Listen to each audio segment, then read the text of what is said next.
Hello everyone. Welcome to For Nurses Preparation YouTube channel. I'm Neeraj Kumar Kathal. Today is 8th of July 2023. Let's begin today's nursing MCQs. Our first question is the hypersecretion of growth hormone leads to।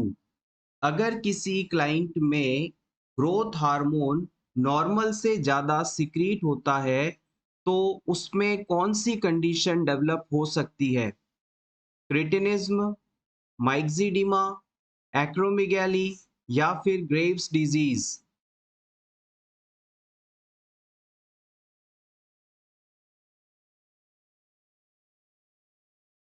The right answer is option C, acromegaly. Growth hormone ज़्यादा secrete होने से acromegaly जैसी condition हो सकती है। हमारी जो pituitary gland होती है उसके द्वारा, उसके एंटीरियर पार्ट के द्वारा ग्रोथ हार्मोन का सिक्रीशन किया जाता है और ये ग्रोथ हार्मोन हमारे बॉडी की ग्रोथ के लिए ज़रूरी है, इसके आकार को बढ़ाने के लिए ज़रूरी है। ग्रोथ हार्मोन का काम है कि शरीर के विकास को करना, यानी कि शरीर की लंबाई को बढ़ाना, ग्रोथ को बढ़ाना। अब ये ग्रोथ हार्मोन अगर किसी क्लाइंट के अंदर चाइल्डहुड एज के अंदर एक्स्ट्रा सिक्रीट होने लगता है, ज़्यादा मात्रा में सिक्रीट होने लगता है, तो इस बच्चे की जो लंबाई है वो नॉर्मल बच्चों की तुलना में बहुत ज़्यादा हो जाती है और ये चीज़ जो है गिगेंटिज़्म के नाम से जानी जाती है। अगर किसी बच्चे में, चाइल्ड में प्यूबर्टी की एज से पहले ग्रोथ हार्मोन ज़्यादा सिक्रीट होने लगे, तो इससे उस बच्चे की जो हाइट है वो बहुत ज़्यादा बढ़ जाएगी और ये चीज़ गिगेंटिज़्म के रूप में जानी जाती है।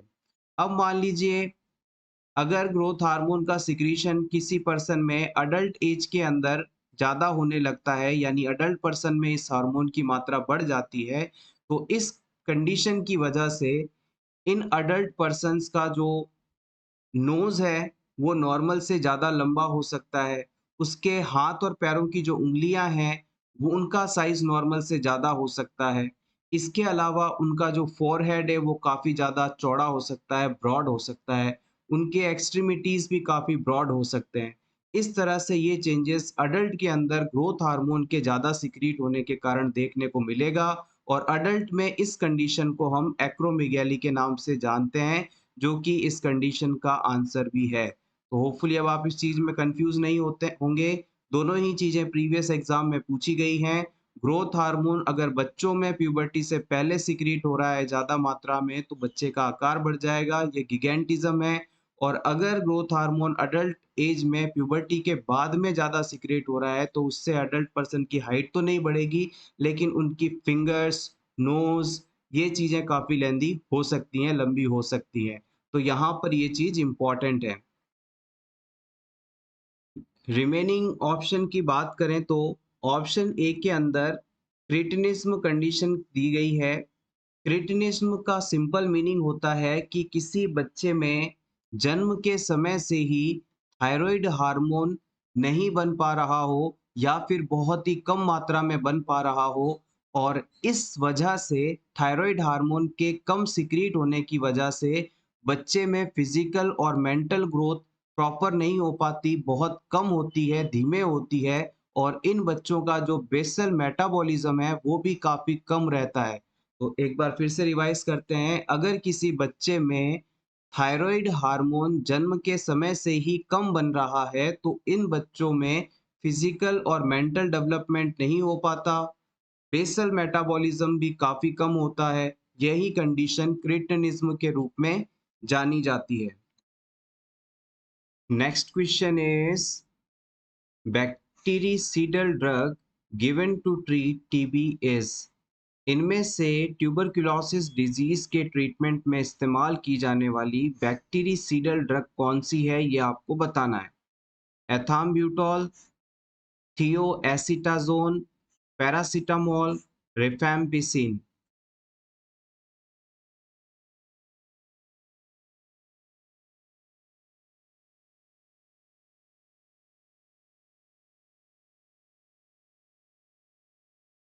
The right answer is option B, rifampicin.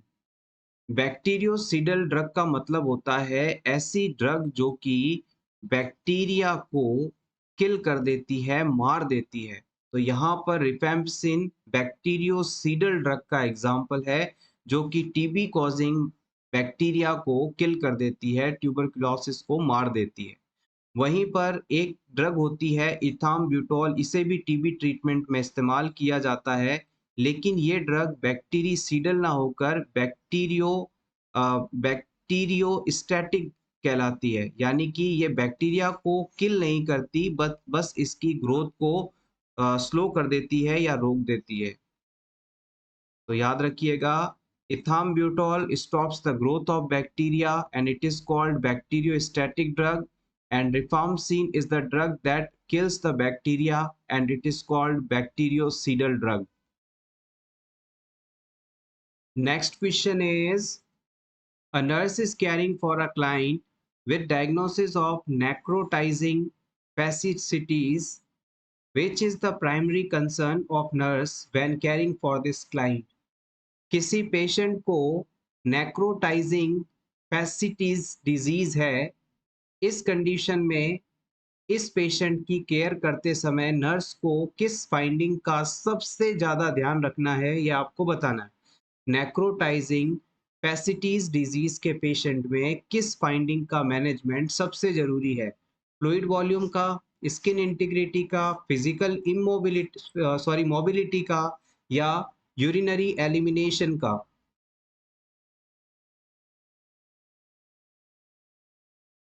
यहाँ पर जो ये नेक्रोफेसाइटिस डिजीज दिया गया है, इसे हम कई बार फ्लीश ईटिंग डिजीज के नाम से भी जानते हैं। दोनों ही नाम से आपसे क्वेश्चन पूछा जा सकता है। बेसिकली ये एक बैक्टीरियल इन्फेक्शन है जो कि हमारे स्किन के नीचे मौजूद टिश्यूज को डिस्ट्रॉय कर देता है।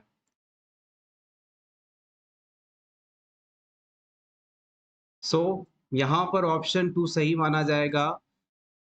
नेक्रोटाइजिंग फैसिटीज या फ्लिश ईटिंग डिजीज एक बैक्टीरियल इन्फेक्शन है जो कि हमारी स्किन के नीचे मौजूद टिश्यूज को डिस्ट्रॉय कर देता है, डैमेज कर देता है। इस वजह से हमें स्किन की इंटीग्रिटी का ध्यान सबसे ज़्यादा रखना है। स्किन कहीं से खटी फटी तो नहीं है, डैमेज्ड तो नहीं है, इन्फेक्टेड तो नहीं है। ये सब चीज़ें हमें क्लाइंट में ज़्यादा ध्यान देने की ज़रूरत है। Option B is correct here. Next question is, what must the nurse determine before discontinuing the airborne precautions for a client with pulmonary tuberculosis? आप किसी टीबी के पेशेंट की हॉस्पिटल में केयर कर रहे हैं। जब ये पेशेंट हॉस्पिटल में आता है तो इस पर्सन से दूसरे लोगों में या फिर जो लोग इसकी केयर कर रहे हैं उसमें इस टीबी डिजीज के ट्रांसमिशन होने की संभावना बहुत ज़्यादा रहती है ड्यू टू एयरबोर्न मेथड, या फिर हम इसे ड्रॉपलेट मेथड्स कह सकते हैं। तो हम क्या करते हैं, इन पेशेंट्स की केयर के दौरान हमेशा मास्क पहन कर रखते हैं, यानी कि एयरबोर्न प्रिकॉशन का इस्तेमाल करते हैं। अब काफ़ी समय से आप इस पेशेंट का ट्रीटमेंट कर रहे थे और अब आपने इन चारों ऑप्शंस में से किस कंडीशन के मिलने पर मास्क का इस्तेमाल इसकी केयर के दौरान बंद कर दिया है। तो यही क्वेश्चन आपका पूछ रहा है कि एयरबोर्न प्रिकॉशन यानी मास्क किस समय टीबी पेशेंट की केयर के दौरान हमें इस्तेमाल करना जरूरी नहीं है। आपका ऑप्शन 1 है, client is no longer infected. जब क्लाइंट में किसी प्रकार का इन्फेक्शन नहीं हो तब हम इसे छोड़ सकते हैं। Option 2, tuberculin test is negative. जब पर्सन का ट्यूबरक्यूलिन टेस्ट नेगेटिव आ जाए तब हम मास्क का उपयोग बंद कर सकते हैं। Option 3, sputum is free of acid fast bacilli. इस पेशेंट के स्पूटम सैंपल में किसी भी प्रकार का एसिड फास्ट बैक्टीरिया नहीं मिले तब। Option 4, client temperature has return to normal. जब इस व्यक्ति का टेम्परेचर नॉर्मल आ जाए तब।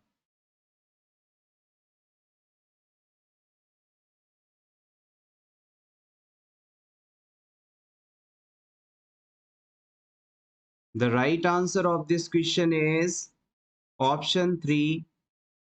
जब इस पेशेंट के स्पूटम का हम सैंपल चेक करते हैं और इसके अंदर एसिड फास्ट बेसिलाई या बैक्टीरिया हमें नहीं मिलता, तो उस समय से हम इसकी पेशेंट की केयर के दौरान मास्क का उपयोग करना बंद कर सकते हैं, या यूं कहें कि एयरबॉर्न प्रिकॉशंस का इस्तेमाल बंद कर सकते हैं। टीबी डिजीज जो है माइकोबैक्टीरियम ट्यूबरकुलोसिस नामक बैक्टीरिया द्वारा होने वाला डिजीज है, जो कि बहुत ही ज़्यादा कंटेजियस है। ऑप्शन 1 की बात करें तो इसमें कहा गया है कि जब क्लाइंट में किसी प्रकार का इन्फेक्शन नहीं हो तब हम इसका उपयोग बंद कर देंगे। तो ये ऑप्शन आपका गलत है। टीबी डिजीज़ का जो ट्रीटमेंट है वो कई महीनों से लेकर सालों तक चलता है। इस ट्रीटमेंट के दौरान कई बार पर्सन किसी प्रकार के साइन एंड सिम्पटम्स नहीं शो करता, यानी कि उसमें एक्टिव टीबी नहीं होती, लेकिन फिर भी उसके अंदर इन्फेक्शन ट्रांसमिशन करने की संभावना रहती है। तो हमें जब तक स्पूटम सैंपल नेगेटिव नहीं आ जाता तब तक उसकी केयर के दौरान हमेशा प्रिकॉशन यूज़ करना है, सावधानी रखनी है।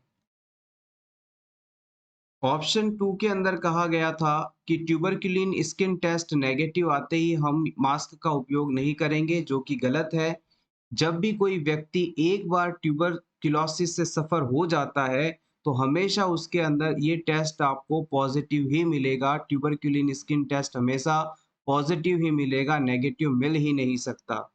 और जब क्लाइंट का टेम्परेचर नॉर्मल हो जाए, तो उस समय हमें इसका उपयोग बंद कर देना है, जो कि गलत है। कई बार मेडिसिन के इफ़ेक्ट से क्लाइंट का बॉडी टेम्परेचर नॉर्मल हो सकता है, तो उस समय अगर आपने प्रिकॉशन यूज़ नहीं किया, तो ये प्रॉब्लम आपको भी हो सकती है। So option 3 is correct here. Next question is a client is admitted with anorexia, weight loss, abdominal distension, and abnormal stools. A diagnosis of malabsorption syndrome is made. What nursing action should the nurse implement to best meet the client's need? आपके पास एक ऐसा patient आया है जिसे भूख नहीं लगती, यानी कि एनोरेक्सिया है, उसका वेट लॉस हो रहा है, उसका पेट हमेशा डिस्टेंडेड रहता है, मतलब फूला-फूला रहता है, उभरा हुआ रहता है, और उसके अंदर एब्नॉर्मल स्टूल्स भी देखने को मिल रहा है, यानी प्रॉपर फॉर्म्ड स्टूल नहीं है। इन सब फाइंडिंग के बिहाफ पर एक डायग्नोसिस किया गया जिसे माल एब्जॉर्प्शन सिंड्रोम का नाम दिया गया। अब इस सिचुएशन में इस पेशेंट की नीड्स को फुलफिल करने के लिए आप नीचे बताए 4 ऑप्शंस में से कौन-सा नर्सिंग एक्शन इस्तेमाल करेंगे, इम्प्लीमेंट करेंगे?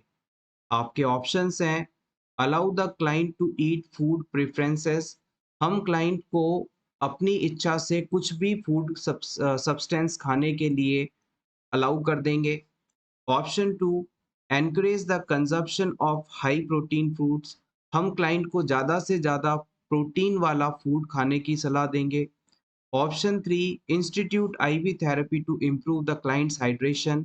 हम क्लाइंट के हाइड्रेशन लेवल को बेहतर बनाने के लिए आईवी थेरेपी, आईवी फ्लूइड्स देना शुरू कर देंगे। Option 4, maintain NPO status because food participates diarrhoea. हम क्लाइंट को मुँह से कुछ भी खाने या पीने से मना कर देंगे, यानी नथिंग पर ओरल कर देंगे, ताकि उसमें डायरियल कंडीशन ना डेवलप हो।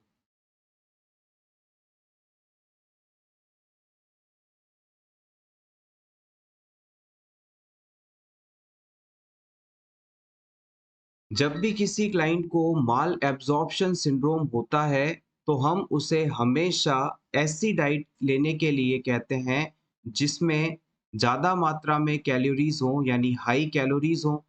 दूसरी बात, लो फैट हो, फैट कम होना चाहिए, और ग्लूटीन फ्री होनी चाहिए, ताकि आराम से एब्ज़ॉर्प्शन हो सके। इसके अलावा हम क्लाइंट को ये भी कहते हैं कि उसे ज़्यादा से ज़्यादा अपनी डाइट के अंदर प्रोटीन को बढ़ा देना चाहिए, ताकि प्रॉपर स्टूल फ़ॉर्म हो सके और जो नए टिश्यूज़ चाहिए डाइजेशन फंक्शन को परफॉर्म करने के लिए वो आपको बॉडी में बन सके। तो यहाँ पर ऑप्शन 2 सही आंसर माना जाएगा। हम क्लाइंट को ज़्यादा से ज़्यादा प्रोटीन फूड लेने की सलाह देंगे ताकि रीबिल्डिंग ऑफ टिश्यूज़ हो सके और क्लाइंट में काफ़ी हद तक सिम्पटम्स कवर हो सकें। अब ऑप्शन 1 के अंदर कहा गया है कि हम क्लाइंट को उसकी इच्छा अनुसार फूड का सिलेक्शन करने की फ्रीडम देंगे, तो ये काफ़ी गलत ऑप्शन हो जाएगा। Client exactly the cause of mall absorption syndrome को नहीं समझता। हो सकता है उसके द्वारा ऐसे फूड सब्सटेंसेस सेलेक्ट किए जाएँ जिसमें ग्लूटीन मौजूद हो और क्लाइंट अगर ग्लूटीन डाइट लेगा तो उसके अंदर डायरिया कंडीशन होगा due to not digestion and absorption of gluten protein. So ये ऑप्शन यहाँ पर गलत हो जाएगा। क्लाइंट को हम आईवी थेरेपी देकर उसके डिपेंडेंट फंक्शंस को प्रमोट कर सकते हैं, लेकिन यहाँ पर सभी न्यूट्रिएंट्स इसके थ्रू नहीं मिल सकते, तो ये ऑप्शन भी आपका गलत हो जाएगा। डायरिया यहाँ पर माल एब्जॉर्प्शन कंडीशन के कारण हो रहा है और इस वजह से हम यहाँ पर क्लाइंट को एनपीओ रखकर उसके बाकी बॉडी रिक्वायरमेंट्स को कम नहीं कर सकते, न्यूट्रिशनल स्टेटस को अफेक्ट नहीं कर सकते। इसलिए क्लाइंट को यहाँ पर एनपीओ रखना, नथिंग पर ओरल या एनबीएम रखना सही नहीं माना जाएगा। So option 4 is also incorrect. Next question is coining of new words is known as. अगर कोई पर्सन नए शब्दों का निर्माण करता है जिसका मीनिंग सिर्फ वही समझ सकता है, तो इसे हम किस टर्म द्वारा डिनोट करते हैं? कुछ मेंटल पेशेंट्स ऐसे होते हैं जो कि अपने लिए नए वर्ड्स क्रिएट कर लेते हैं और उन्हें जब किसी और के सामने वो बोलते हैं तो कोई उसका एग्जैक्ट मीनिंग नहीं समझ पाता। तो नए वर्ड्स को जनरेट करने, इन्वेंट करने की जो ये पावर है उनके पास, उसे क्या कहा जाएगा? मैनरिज्म, नियोलॉजिज्म, हैल्यूसिनेशन या डेल्यूशन?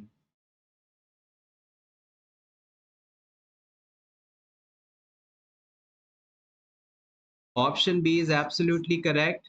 नियो शब्द कहीं पर भी आपको लगा मिले तो इसका मतलब होता है न्यू वर्ड या कोई भी नई चीज। तो नियोलॉजिज्म का मतलब है नए शब्दों को इन्वेंट करना। Next question is which of the following drugs to be withheld before a contrast based procedure is done? किसी भी क्लाइंट में कॉन्ट्रास्ट बेस्ड प्रोसीजर करने से पहले किस मेडिसिन को स्टॉप कर दिया जाता है, रोक दिया जाता है? Paracetamol, aspirin, metformin, epoetin? Contrast based procedure में हम प्रोसीजर से पहले क्लाइंट की बॉडी में डाई इंजेक्ट करते हैं, कॉन्ट्रास्ट मीडिया इंजेक्ट करते हैं और इस कॉन्ट्रास्ट को एडमिनिस्टर करने से पहले हम ऑप्शन सी में बताई गई मेटफॉर्मिन ड्रग को विथहोल्ड कर देते हैं, क्लाइंट को नहीं देते। ऐसा इसलिए होता है कि अगर क्लाइंट को आपने मेटफॉर्मिन मेडिसिन दी और उसके बाद इसकी बॉडी के अंदर कॉन्ट्रास्ट मीडिया एडमिनिस्टर किया, तो इससे क्लाइंट के अंदर लीवर टॉक्सिसिटी हो सकती है, यानी कि क्लाइंट का जो लीवर है वो डैमेज हो सकता है because of lactic acidosis condition. यहाँ पर कारण भी नोट कर लीजिएगा, लैक्टिक एसिडोसिस। एक बार फिर से समझिएगा, मेटफॉर्मिन नाम की जो ड्रग है मार्केट में ग्लूकोफेज नाम से आती है और ये टाइप 2 डायबिटीज मेलाइटस कंडीशन के ट्रीटमेंट में इस्तेमाल की जाने वाली फर्स्ट लाइन ऑफ ड्रग है। मोस्टली जो पर्सन ओबेज होते हैं, ओवरवेट होते हैं, इसमें उनमें ये मेडिसिन टाइप 2 डायबिटीज मेलाइटिस के ट्रीटमेंट में मेनली इस्तेमाल की जाती है। और अगर क्लाइंट को मेटफॉर्मिन ड्रग दी जा रही है तो उसमें कभी भी आपको कॉन्ट्रास्ट बेस्ड प्रोसीजर नहीं करना है। अगर आप कॉन्ट्रास्ट बेस्ड प्रोसीजर करना चाहते हैं तो क्लाइंट को पहले ये ड्रग विथहोल्ड करेंगे, यानी उसे खाने से मना कर देंगे और उसके बाद जब ब्लड में इसकी लेवल बिल्कुल खत्म हो जाए तब फिर आप इस ड्राई को इंजेक्ट कर सकते हैं। अदरवाइज मेटफॉर्मिन और कॉन्ट्रास्ट मीडिया मिलकर लीवर टॉक्सिसिटी कर सकते हैं due to lactic acidosis. Next question is the snowstorm appearance in uterus in USG indicates the presence of। किसी प्रेग्नेंट क्लाइंट के यूट्रस का जब अल्ट्रासोनोग्राम या सोनोग्राफी कराई जाती है, अगर उसमें स्नोस्ट्रोम अपीयरेंस दिखाई दे तो ये किस कंडीशन के होने का साइन है? क्या ये एक्टोपिक प्रेगनेंसी को बताता है, फिब्रॉइड्स इन प्रेगनेंसी को बताता है, हाइड्रेमनियोस में बताता है, या वेस्क्युलर मोल को बताता है? प्रेगनेंसी के दौरान यूट्रस में सोनोग्राफी करवाने पर स्नो स्ट्रोम दिखाई दे, यानी बर्फ का चक्रवाती तूफान जैसी कोई स्ट्रक्चर दिखाई दे, तो ये किस कंडीशन के होने को बताती है? The correct answer is option D, vesicular mole. Vesicular mole को आप हाइडेटेड मोल या हाइडेटिडिफॉर्म मोल के नाम से भी जानते हैं। हाइडेटिडिफॉर्म मोल यानी यूट्रस के अंदर एक गांठ जैसी स्ट्रक्चर बन जाती है, एक मोल, वेसिकुलर मोल बन जाता है, तब स्नो स्ट्रॉम अपीयरेंस यूएसजी में देखने को मिलती है। और इस डिजीज के अंदर अगर वेजाइना से ग्रैप लाइक वेसिकल्स निकलने लगे, अंगूर के दानों जैसी वेसिकल्स निकलने लगे, तो ये इस डिजीज के कंफर्मेटरी साइन के रूप में माना जाता है। Next question is, which of the following activities should be encouraged after contrast based CT scan? जब किसी क्लाइंट में कॉन्ट्रास्ट मीडिया बॉडी में एडमिनिस्टर करके सीटी स्कैन करवाया जाता है, तो इस प्रोसीजर के बाद किस एक्टिविटी को हम बढ़ा देते हैं? हम क्लाइंट को ज़्यादा से ज़्यादा एम्बुलेशन के लिए कहते हैं, यानी चलने फिरने के लिए कहते हैं। क्लाइंट को ज़्यादा से ज़्यादा फ्लूइड्स पीने के लिए कहते हैं। क्लाइंट को टर्न होने के लिए कहते हैं। कफिंग और डीप ब्रीथिंग के लिए कहते हैं। कौन सी activity contrast based CT scan procedure के बाद बढ़ा दी जाती है?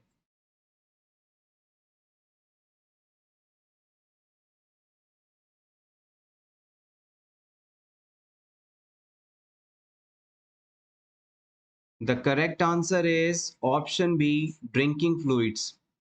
Contrast based CT scan procedure में जो डाई या कॉन्ट्रास्ट मीडिया इस्तेमाल किया जाता है, वो हमारी बॉडी के लिए हार्मफुल हो सकता है, किडनीज को डैमेज कर सकता है। इसलिए इस प्रोसीजर के बाद हम क्लाइंट को ज़्यादा से ज़्यादा फ्लूइड्स पीने के लिए कहते हैं, ड्रिंकिंग ऑफ वाटर आदि के लिए कहते हैं, ताकि ये जो डाई है, कॉन्ट्रास्ट मीडिया है, ये यूरिन के थ्रू ज़्यादा से ज़्यादा जल्दी से जल्दी बॉडी से बाहर निकल जाए और बॉडी में किसी प्रकार का डैमेज ना देखने को मिले। Option B correct.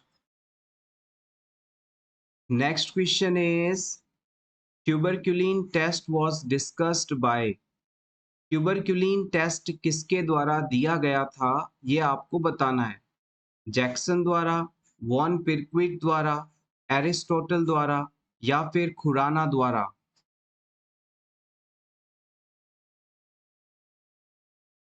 Mantoux test या ट्यूबरक्यूलिन टेस्ट, जो कि ट्यूबरक्यूलोसिस डिजीज को आइडेंटिफाई करने में इस्तेमाल किया जाता है, इसे वॉन पिरकिट द्वारा दिया गया था। Option B correct. Next question is, at which age a child can start to brush his teeth? किस उम्र पर एक बच्चा अपने टीथ ब्रश कर पाता है, दांतों को साफ कर पाता है? 2 years, 3 years, 4 years, 20 months?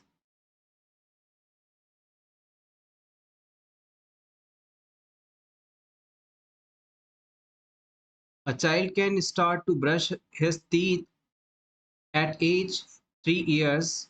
Option B correct. 3 साल का बच्चा अपने दांतों को साफ कर सकता है, ब्रश कर सकता है। Next question is, one of the following drugs cannot be used in hypertension management. इनमें से कौन सी मेडिसिन हाई ब्लड प्रेशर या हाइपरटेंशन को मैनेज करने के लिए इस्तेमाल नहीं की जाती? नेफेडिपाइन, डोपामाइन, प्रोप्रेनालोल, रेस्पिरिन?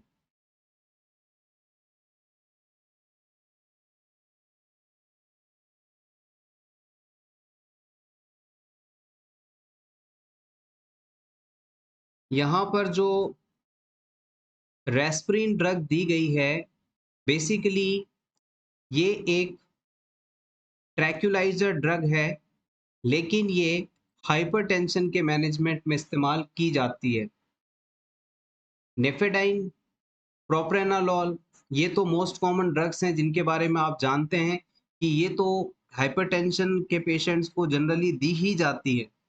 तो फाइनली ऑप्शन बी हमारे पास बचता है डोपामाइन। डोपामाइन एक ऐसी ड्रग है जिसका इस्तेमाल कार्डियोजेनिक या सेप्टिक शॉक की कंडीशन को मैनेज करने के लिए किया जाता है। सिंपली तो कहें तो अगर किसी क्लाइंट का ब्लड प्रेशर बहुत ज़्यादा कम है, तो इसे बढ़ाने के लिए हम डोपामाइन ड्रग का इस्तेमाल करते हैं।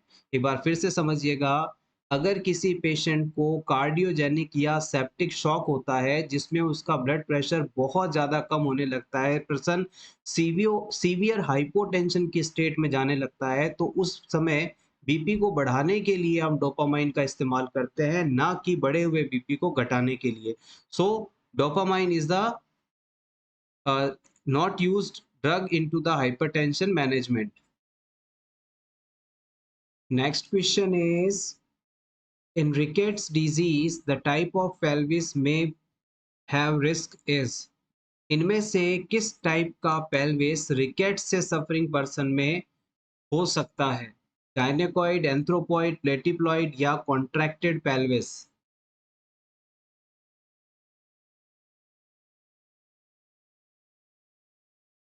रिकेट्स डिजीज होता क्या है इसे समझ लीजिएगा। चाइल्डहुड एज के अंदर अगर किसी पर्सन के अंदर विटामिन डी की कमी हो जाए, तो उसकी बॉडी में कैल्शियम का एब्जॉर्प्शन नहीं हो पाता, यानी कैल्शियम भी शरीर में कम हो जाएगा और विटामिन डी भी शरीर में कम हो जाएंगे। इसकी वजह से इस पर्सन की जो बोन होंगी ये प्रॉपरली डेवलप नहीं होंगी, बहुत ज़्यादा वीक होंगी। थोड़ा सा भी इस पर स्ट्रेस लगने से ये टूट सकती हैं, इनकी स्ट्रक्चर भी नॉर्मल नहीं होती।